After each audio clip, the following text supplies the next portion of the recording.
Alisten sus Biblias porque comenzamos. 23 de febrero. Tu trabajo es entrar en su reposo. El que ha entrado en su reposo, también él mismo ha cesado de sus obras, como Dios hizo de las suyas. Por tanto, seamos diligentes para entrar en aquel reposo. Hebreos capítulo 4 del verso 10 al 11. Un bebé aprende a sentarse primero antes de empezar a pararse y a caminar. La vida cristiana también comienza con sentarse. Dios juntamente nos resucitó y nos hizo sentar en los lugares celestiales con Cristo Jesús. Ve a Efesios capítulo 2, verso 6. Lo bien que caminemos después de eso depende de que también nos sentemos y descansemos en la obra consumada de Cristo.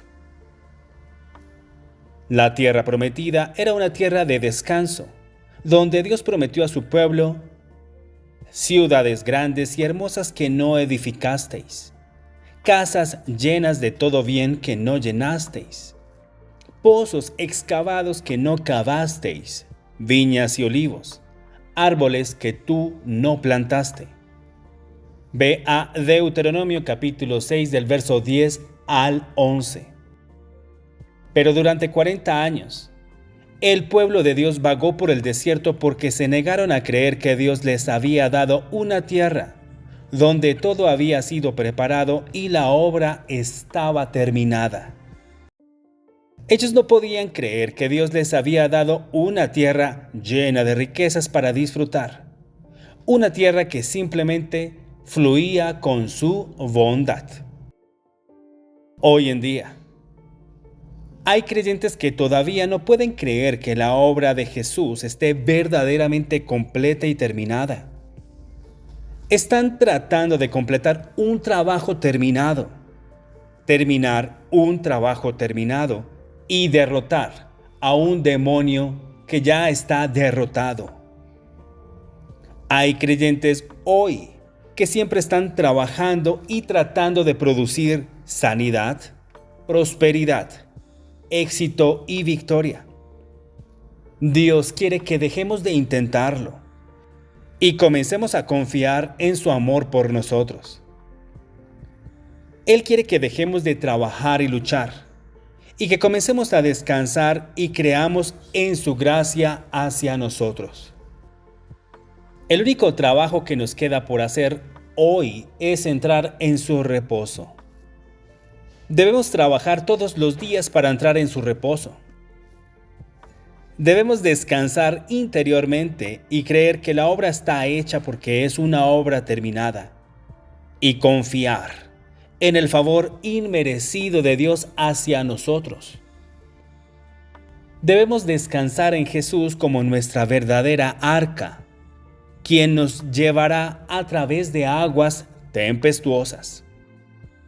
Por eso hoy, si oyereis su voz, no endurezcáis vuestro corazón.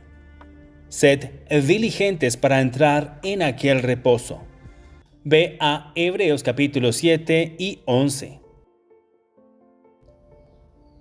Disfrutemos de sentarnos junto con Cristo en los lugares celestiales. Entonces correremos y no nos cansaremos. Ve a Isaías capítulo 40, verso 31. El pensamiento del día. Lo bien que caminemos depende de lo bien que nos sentemos y que descansemos en la obra consumada de Cristo. 24 de febrero. No hay nada malo entre Dios, su palabra y tú. Toda eres hermosa, amada mía, y no hay mancha en ti. Cantares, capítulo 4, verso 7. A veces, cuando no recibimos nuestra sanidad, avance, restauración o el Hijo Milagroso. No podemos evitar que algo anda mal con nosotros. Nos decimos a nosotros mismos: no hay nada malo en Dios. Nada está malo con su palabra, pero algo debe estar mal conmigo. Amigo mío, si crees que tu milagro depende de ti, entonces estás en un terreno inestable. En el antiguo pacto, vemos esta exigencia. La exigencia es que todo depende de mí, impuesta en el hombre. La parte de Dios era bendecir a su pueblo, pero solo si cumplía su parte obedeciendo todas sus leyes. Si no hacían su parte, no solo no serían bendecidos, sino que también caería sobre ellos la maldición. La mayoría de las veces terminaron en maldición porque simplemente no pudieron guardar todas las leyes de Dios. Entonces Dios encontró fallas en ese pacto, porque aunque quería bendecir al hombre, los pecados del hombre le dificultaban hacerlo. El hombre mismo era el eslabón débil. En el nuevo pacto, el hombre no tiene ningún papel que desempeñar excepto el de creer y recibir. El nuevo pacto de la gracia fue establecido entre Dios Padre y Dios Hijo, ambos infalibles y más que capaces de guardar el pacto. Dios, el Hijo, es el representante del hombre. Jesús nos representa a ti y a mí. Entonces, cuanto podemos recibir de Dios depende de qué tan bueno sea nuestro representante, qué tan perfecta sea su obediencia. Por supuesto, Jesús es el hombre perfecto con perfecta obediencia. Así que en Él estamos calificados para recibir todas las bendiciones de Dios. Y solo necesitamos creer y recibir. La sangre de Jesús ha sido derramada para la remisión de todos tus pecados. Y ahora eres la justicia de Dios en Cristo. Ve a 2 de Corintios capítulo 5, verso 21.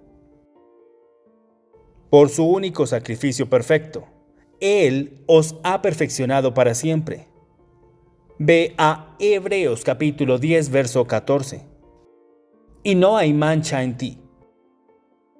Hoy, el diablo no tiene derecho a decirte que no puedes ser bendecido porque algo anda mal contigo.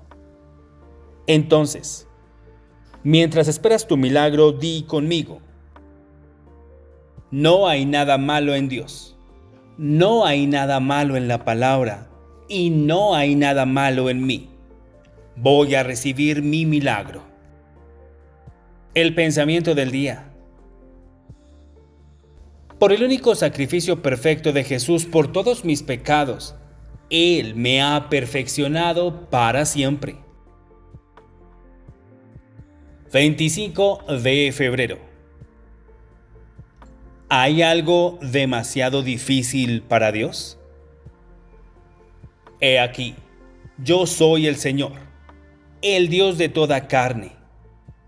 ¿Hay algo que sea demasiado difícil para mí? Jeremías capítulo 32, verso 27. ¿Tiene algún problema en creer que en el momento en que un pecador recibe a Jesucristo como su Señor y Salvador, es salvo? Creo que dirás que no. Déjame entonces preguntarte qué es más difícil para Dios, aunque en realidad sabemos que nada es difícil para Dios. ¿Salvar un alma del infierno o sanar un cuerpo enfermo? Por supuesto, es más difícil salvar un alma del infierno porque Dios tuvo que enviar a su Hijo a la cruz. Entonces, si Dios ya te ha dado el milagro más grande que jamás puedas recibir, el cual es sacarte de las garras de la condenación eterna y darte vida eterna, ¿qué es sanar tu cuerpo y salvar tu matrimonio? ¿Cambiar a tu hijo rebelde, ese hijo adolescente? ¿O darte un trato comercial? Por lo tanto, no pienses que cuando acudes a Dios con un dolor de cabeza, Él te dice, bueno, no hay problema. Pero, ¿y si acudes a Él con cáncer? ¿Será que Él te va a decir cáncer? ¡Wow! Uy, no, eso no es tan fácil. Eso es bastante problemático. Necesitaré más poder. No. Puede parecernos más difícil, pero con Dios nada es demasiado difícil para Él. Porque Él dice, he aquí, yo soy el Señor, el Dios de toda carne. ¿Hay algo que sea demasiado difícil para mí? De hecho, ese fue el caso de un miembro de la iglesia que padecía cáncer de ovario. Después de haber orado por ella, le dije, ese cáncer no es problema para Dios.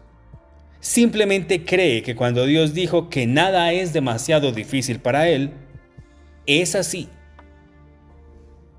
En cuestión de semanas, ella regresó con lágrimas en los ojos y testificó que volvió al médico y él la declaró curada, después de no encontrar rastros de cáncer en ella. Amado, si es un milagro lo que necesitas, es un milagro lo que obtendrás. Dios ya te ha dado el milagro más grande de la vida eterna. Entonces, ¿por qué no te daría todos los demás milagros menores? El pensamiento del día. Cuando Dios dice que nada es demasiado difícil para Él, es así.